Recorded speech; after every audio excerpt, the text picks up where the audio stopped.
नमस्कार, धर्म ज्ञान के दर्शकों का स्वागत है। मैं हूं आपके साथ कविता राणा। भविष्य बताने का देखिए एक लंबा इतिहास रहा है। ये एक ऐसी जादुई कला है जिसमें महारत हासिल करना सबसे ज्यादा मुश्किल। देखिए सदियों से लोग अजीब और अद्भुत तरीकों का इस्तेमाल करके भविष्य के बारे में बताते आए हैं।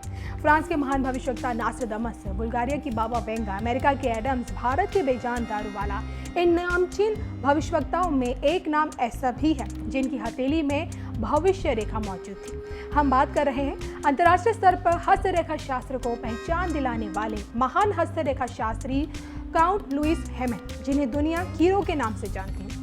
हस्तरेखा शास्त्री कीरो ने में न सिर्फ हथेली के इन्हीं लकीरों को पढ़ने की कला थी, बल्कि उनके मुख से निकली एक एक भविष्यवाणी सच भी साबित थी।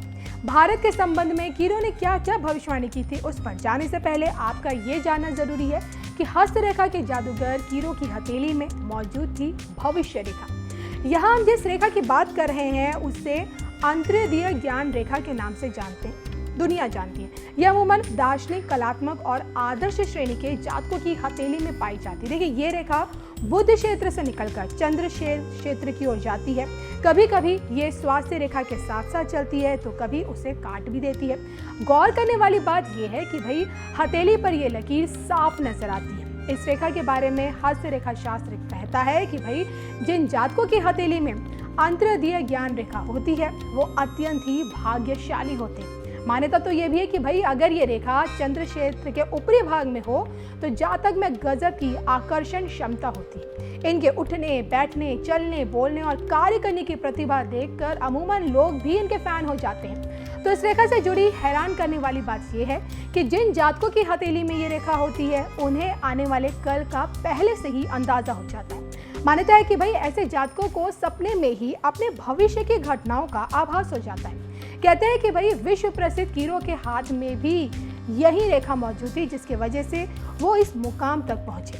कहा तो ये भी जाता है कि ऐसे जातकों का मन हमेशा अस्थिर, अशांत रहता है। वहीं कुछ ऐसे भी जातक होते हैं जिनकी हथेली में अंतर्दीय ज्ञान रेखा की स्थिति अत्यधिक भाग्यशाली होती है। इसके प्रभाव से उन्हें हर क्षेत्र में सफलता की प्राप्ति होती है। वैसे कीरो का मानना यह है कि भाई अगर व्यक्ति का हाथ देखा जाए तो उसकी पिछली जिंदगी का हाल पहले बताना चाहिए, कारण इससे उसे यकीन हो जाता है कि भाई जो व्यक्ति मेरा भूतकाल सही बता रहा है वो भविष्य भी सही बताएगा।